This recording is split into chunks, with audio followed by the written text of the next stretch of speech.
ఒక్కసారి కొమ్మూరి గోల్డ్ కి కాల్ చేయండి. తాకట్లో ఉన్న మీ బంగారాన్ని విడిపించి మార్కెట్ ప్రైస్ కి వాళ్ళు కొనుక్కుని మిగతా డబ్బులు మీకు ఇచ్చేస్తారు.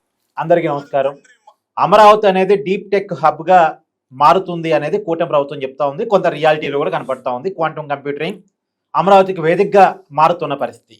ఇంకో పక్క అమరావతి అనేది ఒక శ్మశానం అనేది వైసీపీ చేస్తున్నటువంటి ఒక ప్రచారం.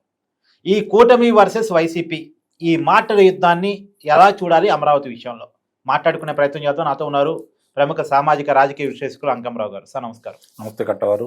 సార్, కూటమేమో డీప్ టెక్ హబ్ అంటుంది, వైసీపీ ఏమో ఇది ఉట్టి శ్మశానం అంటుంది. ఎలా చూడాలి? వైసీపీ వాళ్ళ మాటలను తీసుకుని మనం కాసేపు పక్కన పెట్టేద్దాం. ఈరోజు అమరావతిలో జరుగుతున్న పనులేంటి?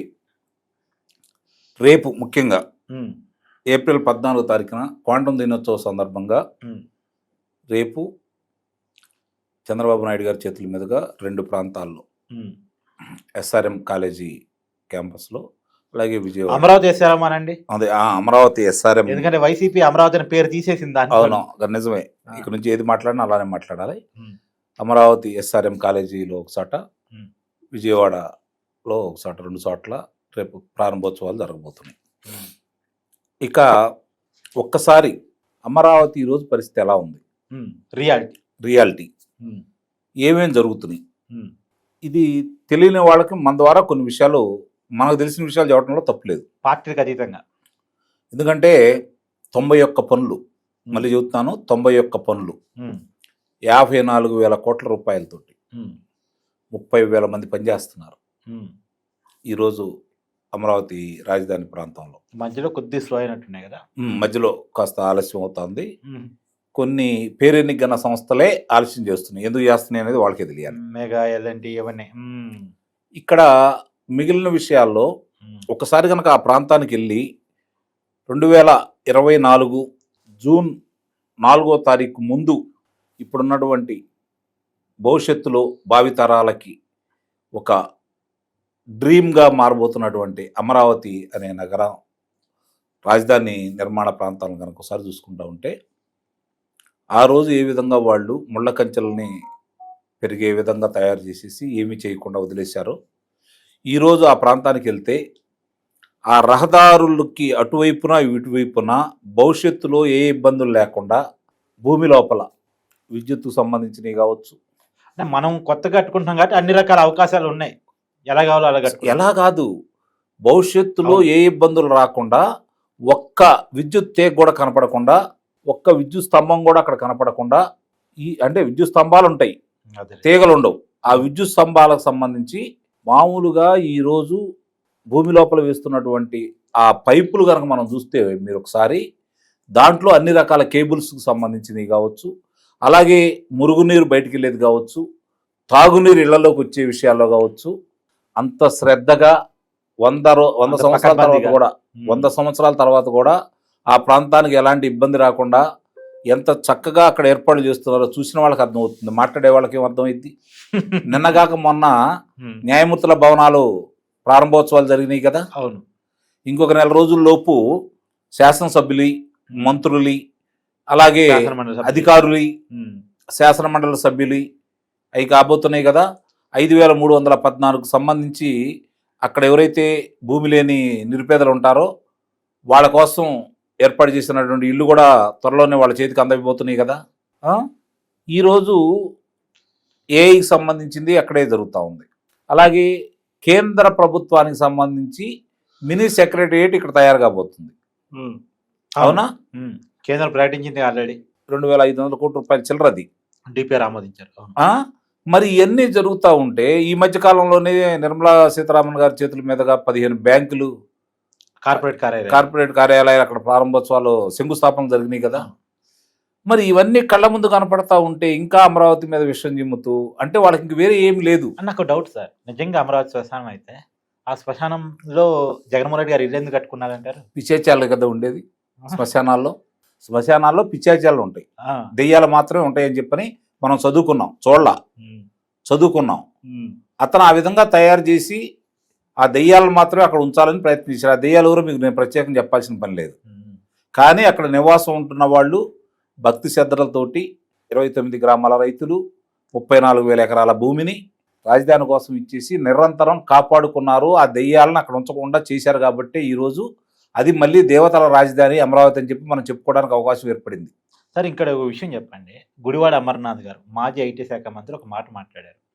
విజన్ అంటే ఇప్పుడు 2029 ప్రజాధికారం ఇచ్చి 5 సంవత్సరాలు 2029 వరకు ఆలోచించారు, 2042 ఆలోచిస్తాడేంటి, అసలు అప్పుడు దాకా ఎవడుంటాడు ఎవడుండడు అని మాట్లాడాడు. దానికి ఏం చెప్తారు మీరు? ఇప్పుడు ఆయనకి న్యాయస్థానం ఏదో శిక్ష కూడా వేసింది. ఇక్కడ గుడివాడ అమర్నాథ్ గురించి మాట్లాడాలి అంటే దావోసులు చల్లినప్పుడు మాత్రమే అక్కడ సమావేశాలు పెడితే వెళ్తాడు. అలాగే వర్షాలు వరదలు లేనప్పుడు రోడ్డు మార్గం కాకుండా ఏదన్నా పైన ఆకాశ మార్గానికి వెళ్ళే అవకాశాలు ఉంటే గబిక్కి వెళ్ళి వస్తూ ఉంటాడు. ఆలస్యం అయింది కదా రోడ్డు మార్గాన్ని, ఏం జరిగితే ఏం తెలియదు కదా. లేదు ఆయనకి ఏదన్నా ఇస్తే పౌల్ట్రీ ఫారాలు పెడతాడు. కోడి గుడ్డుని ఎలా పొదగాలి, ఏం చెయ్యాలి అని చెప్పి నేర్పిస్తాడు. లేదంటే అంటే మనం ఎవరినే ఇబ్బందికరంగా మాట్లాడలేదు, వాళ్ళు ఏమి భావించాల్సిన అవసరం లేదు. ఎలాంటి వాళ్ళని తీసుకొచ్చేసి వ్యాపారస్తులుగా చూపించేసి ఎంబోలు చేసుకున్నారని చెప్పి చేశారో చూస్తూనే ఉన్నాం కదా.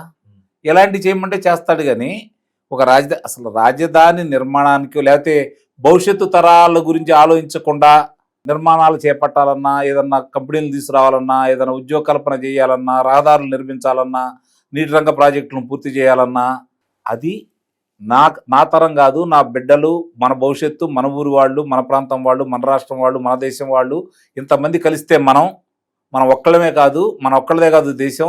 కాబట్టి వీళ్ళందరూ బాగుంటే నేను బాగుంటానని ఆలోచించేవాడు భవిష్యత్ తరాల గురించి ఆలోచిస్తాడు. భవిష్యత్తు తరాల వాళ్ళకి ఇబ్బంది కలగకుండా ఎలా చేయాలని చెప్పి ఆలోచిస్తాడు. నేను కేటీఆర్ చెప్తున్నాడు, ఎన్టీఆర్, చంద్రబాబు, రాజశేఖర్ రెడ్డి, కేసీఆర్, సరే వాళ్ళ పార్టీ అధినేత కాబట్టి ఆయన కూడా కలుపుకొని వీళ్ళంతగా ఒక విజన్ ఉంది, దాని ప్రకారం నేను నడుచుకుంటూ పోతానని చెప్పేసి వాళ్ళని ఆదర్శంగా తీసుకుంటానని చెప్తున్నాడు. మరి ఎందుకు జగన్ ఒక్కడు అట్లా, అది జగన్ పేరు చెప్పలేదు ఇక్కడ. చూడండి విచిత్రం, జగన్ ఒక ముఖ్యమంత్రి అని తన మిత్రుడే భావించట్లేదు.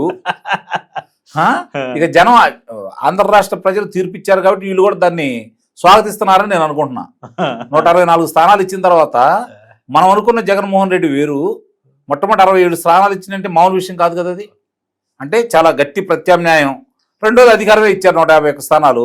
కాబట్టి వాళ్ళు ఎక్కువగా ఊహించుకున్నారు తన మిత్రుడు ఈ స్థాయి వాడు, ఇంత జనాదరణ ఉంది, 151 స్థానాలు వచ్చి భవిష్యత్తులో 170 అంటున్నాడు, 175 అంటున్నాడు, కాబట్టి రావడానికి ఛాన్స్ ఉంది, తిరుగులేదని భావించారు. కానీ ప్రజలు అతని పరిపాలన చూసిన తర్వాత, అతను ఎలాంటి ముఖ్యమంత్రి ప్రజలు తీర్పిచ్చిన తర్వాత ఇప్పుడు వీళ్ళకి అర్థమైందని అయితే నేనైతే భావిస్తున్నాను. తత్వం బోధపడింది అంటారు నిస్సందేహంగా.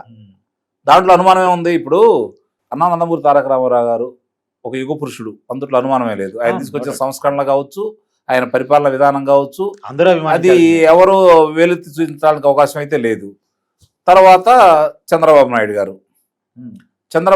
గారు ఈరోజు ఏ విధంగా ఆ రెండు రాష్ట్రాలకి ఆయన ముందు చూపుతోటి ఎన్ని కార్యక్రమాలు చేపట్టాడో మనందరికీ తెలుసు.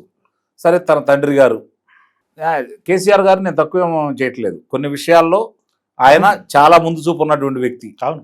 సరే, ఎందుకు జరిగిందా ఏంటా అనేది మనకు అనవసరం. ఈరోజు ఎందుకు సార్ ఎక్కడ కూడా డెవలప్మెంట్ డిస్టర్బ్ చేయలేదు. తెలంగాణ వచ్చిన తర్వాత చాలా భయపడ్డారు, కానీ ముందుగా తీసుకెళ్ళాలి, వెనక తీసుకెళ్లే ప్రయత్నం చేయలేదు. ఇప్పుడు రాజశేఖర రెడ్డి అధికారంలోకి వచ్చేసరికి ఏమైందంటే, అతనికి చంద్రబాబు నాయుడు అనే వ్యక్తి చక్కగా దుక్కి దున్ని, నారు పోసి, నీరు పెట్టి, కోత కోసి, కొప్పేసి అడబెట్టాడు. ఇక ఆయన రాంగ్ లో నూర్పిడి చేసుకొని తినేసాడు, తినాల్సిన ఆయన తినేసాడు, పంచాల్సిన వరకు పనిచేశాడు. సహజంగా ఏమనుకుంటారు, ఇదంతా రాజశేఖర రెడ్డి పుణ్యం అని అనుకుంటారు. డిస్టర్బ్ చేయలేదు కదా, చెబుతున్నా అనుకుంటారు కదా. అది ఆయన కలిసి రావడమే కాకుండా చంద్రబాబు నాయుడు గారు తీసుకొచ్చినటువంటి పరిశ్రమలు కావచ్చు, అభివృద్ధి కావచ్చు, ఎక్కడ కూడా ఇబ్బంది పెట్టకుండా దాన్ని కొనసాగించి ఆ ఫలాలు ప్రజలకు అందే విధంగా ముందుకు తీసుకెళ్లాడు. శంషాబాద్ ఎయిర్పోర్ట్ ఆపలేదు కదా సార్, వాళ్ళు రాజీవ్ గాంధీ పేరు పెట్టుకున్నాడు. అది వేరే విషయం. ఎవరు అభిమానంగా అన్ని పట్టాలు చేస్తున్నారు, కొత్త ఏం కాదు కాబట్టి దాన్ని కూడా తప్పట్లేదు. ఇక్కడ ఆయన ఏం చేశాడు, ఫీజు రియంబర్స్మెంట్ పథకం మొట్టమొదటి 2001లో స్టార్ట్ చేసింది చంద్రబాబు నాయుడు గారు, ఎస్సీలకి ఎస్టీలకి. దాన్ని వాళ్ళు చెప్పుకోలేకపోయారు. ఈయన అందరికీ వర్తింపు చేశాడు, ఆర్థిక స్వావలంబన ప్రమోట్ చేసుకున్నాడు. అది మంచి విషయమే, కాదని నేను అంటలేదు. సరే తర్వాత ఆ విధంగా ఆయన చేసిన కొన్ని కార్యక్రమాలు కావచ్చు ఆరోగ్యశ్రీ కొన్ని ఉన్నాయి, బంజీ ఒకటి చేసుకున్నాడు, ఆయన ప్రజల్లో మన్ననలు పొందాడు. జగన్ కూడా అలా ఏదైనా చేస్తాడని అనుకున్నారు సార్ అందరూ.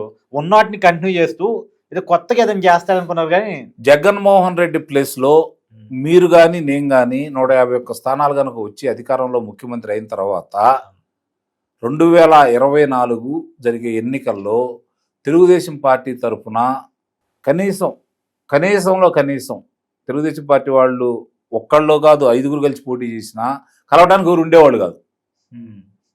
అతను కనుక చంద్రబాబు నాయుడు గారు తీసుకొచ్చిన అభివృద్ధిని ఆభరణ కొనసాగించుకుంటూ అమరావతిని పోలవరాన్ని పూర్తి చేసుకుంటూ క్రెడిట్ తన ఖాతాలో వేసుకోవాల్సిన విద్యుత్ ఒప్పందాలను రద్దు చేసుకోకుండా నీటి రంగ ప్రాజెక్టులన్నీ పూర్తి చేసుకుంటూ ఆయన గనక ముందుకెళ్ళినట్టయితే చంద్రబాబు నాయుడు గారికి మళ్ళీ అధికారం వచ్చిండేది కాదు. నిస్సందేహంగా అతను ఏకాడికి అతను చేసుకున్న తప్పుల వల్లే అతను అధికారంలో కోల్పోయాడు. అతను కాకపోతే ఇక్కడ అదృష్టం ఏంటంటే ఆంధ్ర రాష్ట్ర ప్రజలకి 5 సంవత్సరాల్లో జగన్మోహన్ రెడ్డి లాంటి వ్యక్తిని ఇంకెవరిని భవిష్యత్తులో అధికారంలోకి తీసుకురాకూడదనే నిర్ణయానికి ప్రజలు వచ్చే విధంగా చేసినందుకు జగన్మోహన్ రెడ్డికి మనం కృతజ్ఞత అయితే తెలియజేయాలి. అంటే అభివృద్ధి కంటిన్యూ అయ్యే విధంగా ప్రజలు స్ట్రాంగ్ డెసిషన్ తీసుకోవడానికి జగన్మోహన్ రెడ్డి ఉపయోగపడ్డాడు. ఏది 150 ముందు 67 స్థానాలు వచ్చినాయి, శాసనసభ్యులుగా గెలిచారు. తర్వాత 151 స్థానాలు రావడం అంటే మామూలు విషయం కాదు కదా. అలాంటి వ్యక్తి 11 స్థానాలు పరిమితం చేశారంటే అతని పరిపాలన ఏ విధంగా ఉందో వాళ్ళందరికీ అర్థమైన తర్వాతే కదా తీసుకున్నటువంటి నిర్ణయం.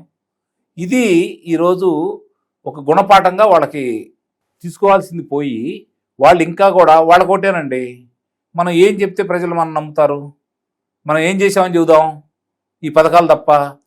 కాబట్టి వాళ్ళు చెప్పుకోవడానికి ఏం లేవు కాబట్టి ఈరోజు ఇట్లాంటి కార్యక్రమాలు ఎత్తుకున్నాడని అయితే నేను భావిస్తున్నాను. మాకు చేత కాదు, ఎవడు చేయొద్దు. చేస్తే మరి వాళ్ళందరూ తెలివిమీరిపోయి వాళ్ళ కాళ్ళ మీద వాళ్ళు నిలబడి స్వతంత్రంగా బతుకుతూ వీళ్ళ ముందు చేయి దాచకుండా నిలబడతారు. కాబట్టి అది అతను బలాయించలేడు. అమరావతి నిర్మించలేకపోయాడు అనే కారణం చేత జగన్ ఓటమి పాలయ్యాడు అనేది ఒక రకమైనటువంటి ఒక కారణం. జగన్ ఓటమిలో ఒక కారణం, ఒక మేజరు అది ఉపయోగపడింది. అయితే ఇప్పటికీ అదే స్థానంలో ఉంటే నన్ను మళ్ళీ ఓడించిందని జగన్ ఇండైరెక్ట్ చెప్పుకుంటున్నాడా? ఇప్పుడు అతను మీరు అర్థం చేసుకుంది ఏంటంటే మనం ఏమి చేయలేము, చెప్పుకోవడానికి ఏం లేవు. రేపు అడుగుతారు, నేను అది చేస్తాను ఇది చేస్తానంటే అంతకుముందు ఏం చేసావని అడుగుతారు. కాబట్టి మనం చెప్పుకోవాల్సిన అవసరం లేదు. మనం బెదిరిద్దాం, భయపెడదాం, పెట్టుబడిదారు రాకుండా చేద్దాం. చంద్రబాబు నాయుడు మాట చెప్తాడు, ఏం తీసుకురాలేదు కదా. చంద్రబాబు నాయుడు గారు ఆదాయం లేదు కాబట్టి వీళ్ళు అనుకున్న పథకాలు ఇవ్వలేకపోతాడు. కాబట్టి అప్పుడు మనం మళ్ళీ మన కళ్ళు చూస్తారు అని అతను అనుకుంటున్నాడు తప్ప అసలు జగన్మోహన్ రెడ్డి వైఎస్ఆర్సీపీ పార్టీ రాజకీయాల్లో ఉండకూడదని ప్రజలు కోరుకుంటున్నారనే విషయం వాళ్ళకి అర్థం కావట్లా. అది గనక ఏమాత్రం ఆలోచన ఉన్నా ఆంధ్ర రాష్ట్ర ప్రజలు ఇబ్బంది పడతారు. ఆ ఆలోచన లేకపోవటం మన అందరం కూడా వాళ్ళందరికీ జగన్మోహన్ రెడ్డి కృతజ్ఞత తెలియజేసుకుందాం. Thank you sir.